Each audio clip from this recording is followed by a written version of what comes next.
Sometimes the avoidant will tell you that they fell out of love with you, that they don't love you anymore, that they lost feelings for you.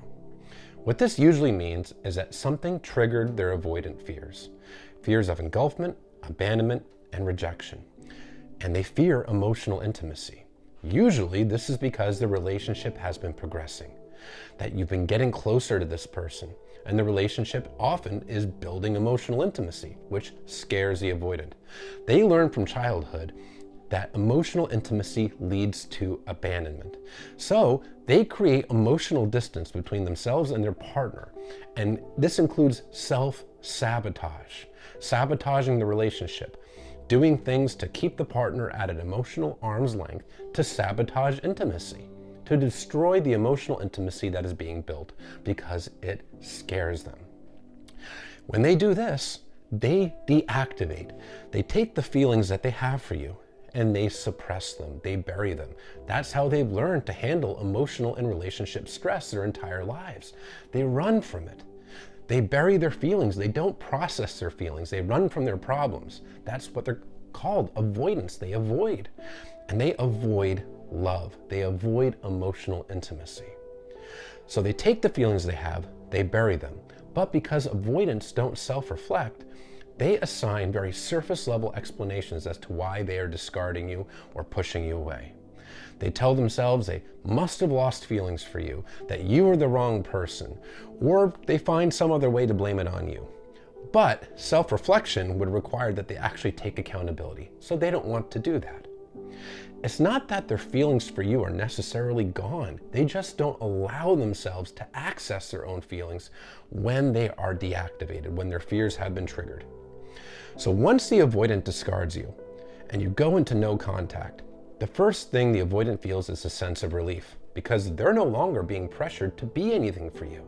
They're no longer pressured to be emotionally intimate or vulnerable with you. This makes them feel relieved. But as you maintain no contact, they can lower that wall that they put up inside of themselves that blocks off access to their feelings. And they can allow themselves to access their feelings for you again. And that can flood them with a sense of guilt, remorse, and shame. And often they can frantically come back trying to rekindle the relationship, claiming they made the biggest mistake of their lives.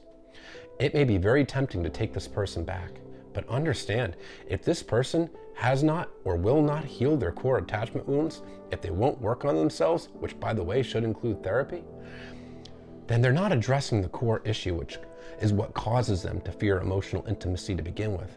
And it's very, very likely that this person will hurt you again and discard you in the same manner. And believe me, it hurts just as much the second, third, fourth, and fifth time they discard you.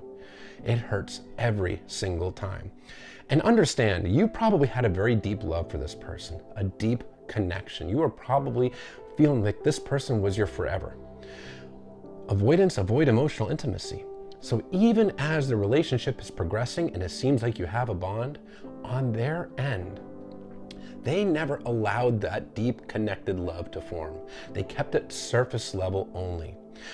You and the avoidant were never on the same level when it comes to feelings and love. You are way up here and they were way down here. Doesn't mean they didn't have any feelings for you, but as a defense mechanism, a way of protecting themselves, maladaptively, but a way of protecting themselves, they prevent their own feelings from getting to that true emotional bond. They prevent it from getting to a deep, committed love because that scares them.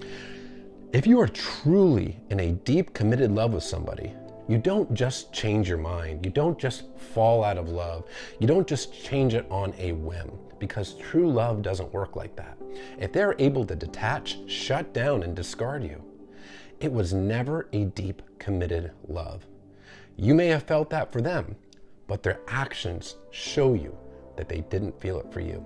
And you deserve so much more than that. You deserve more than someone who would mislead you into thinking that there was a true bond when there never was.